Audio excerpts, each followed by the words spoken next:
اب حضور وہاں تشریف فرما ہو گئے، پھر وہاں پہ حضور نے آگے سلسلہ مدینہ نور کا بنا، اب وہ یثرب ختم ہو گیا، اب کیا بن گیا؟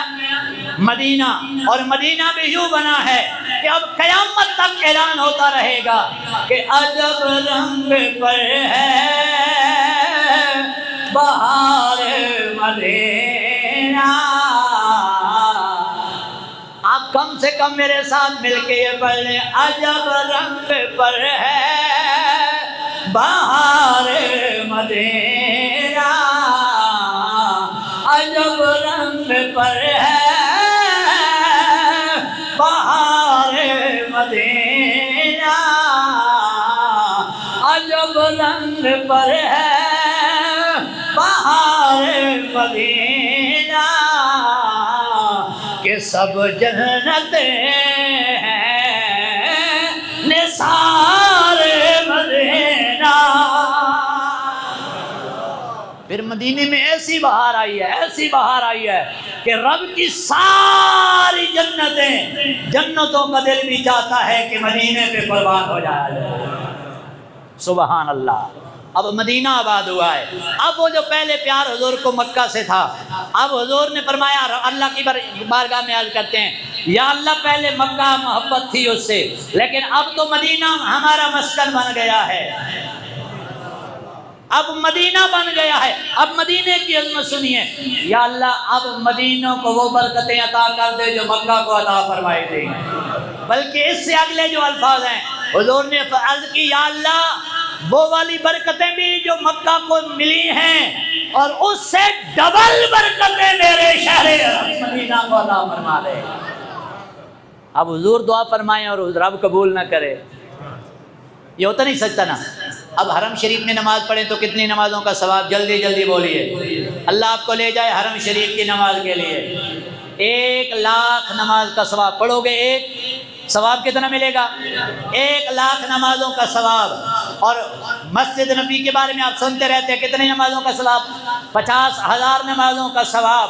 اچھا، پھر اور ایک حدیث مبارکہ حضور نے فرمایا، جو مدینہ شریف آئے اور وہاں پہ ایک اور مسجد ہے جو پہلی بار حضور نے تعمیر کروائی تھی،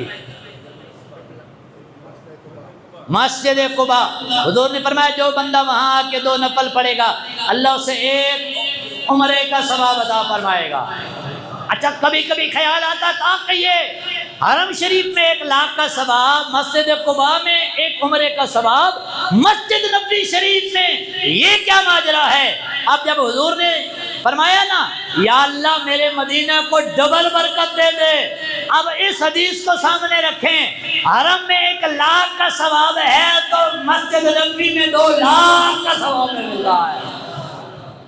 اچھا، پھر بھی کوئی نہ مانے تو اس کی مرضی۔ ایک حدیث اور سنا دیتا ہوں، آپ سبحان اللہ کہیں ذرا۔ میرے آقا کی ایک حدیث مبارکہ یہ ہے، عظمت سنیے حرمین شریفین کی، تاکہ دل کرے یہاں پہ ان جگہوں پہ جانے کا، لیکن ادب کو لازمی ساتھ رکھنا ہے، پھر دل کرے۔ حضور نے فرمایا جو بندہ 2 رکعت مدینے مسجد نبوی میں آ کر ادا کرے، اللہ اسے 1 مقبول حج کا ثواب عطا فرمائے گا۔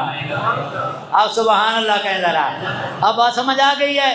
حضور نے فرمایا جو بندہ مسجد نبوی میں 2 رکعت پڑھے اسے مقبول حج کا ثواب عطا کرے گا، اور جو 40 نمازیں مسلسل مسجد نبوی میں پڑھے اس کے اوپر سے میرا رب جہنم دور کر دیتا ہے، جنت کا وارث بنا دیتا ہے۔ اور صرف یہی نہیں، برکتیں مدینے کے کچھ اور بھی ہیں، میں اختصار کے ساتھ کروں۔ میرے آقا نے فرمایا، جس نے بندے، حضرت شاہ عبد الحق محدث دہلوی جذب القلوب کے اندر لکھتے ہیں روایت، میرے آقا کا فرمان مبارک ہے، جو بندہ حج کرے، حج کرنے کے بعد مدینے آئے، آج کتابیں لکھی گئیں، رسالے لکھی گئے اس پر کہ حج ہو گیا تمہارا تو اب مدینے جانے کی معاذ اللہ ضرورت کیا ہے، وہ چلو جا رہے ہو تو پھر مسجد نبی کی نیت کرنا، روضہ رسول کی نیت نہ کرنا۔ بدبختی کی حالت یہ ہے۔ تو مسجد نبی کو مقام کس لیے ملا ہے؟ ساری کائنات کی مسجد اللہ کے گھر ہیں، مسجد نبی کو مقام حضور نے فرمایا قیامت تک میرے بعد کوئی نبی نہیں آ سکتا، اور مسجد نبی جیسی کائنات میں دوسری مسجد کوئی نہیں ہو سکتی۔ اس مسجد کو بھی تو عزت حضور کی وجہ سے ملی ہے۔ حضور نے فرمایا جو بندہ حج کرنے کے بعد مدینے آئے میرے مزار نور گنبد خضرا کی زیارت کرے گا تو ایسا ہی ہے کہ اس نے دنیا میں مجھ محمد سے ملاقات فرمائی ہے۔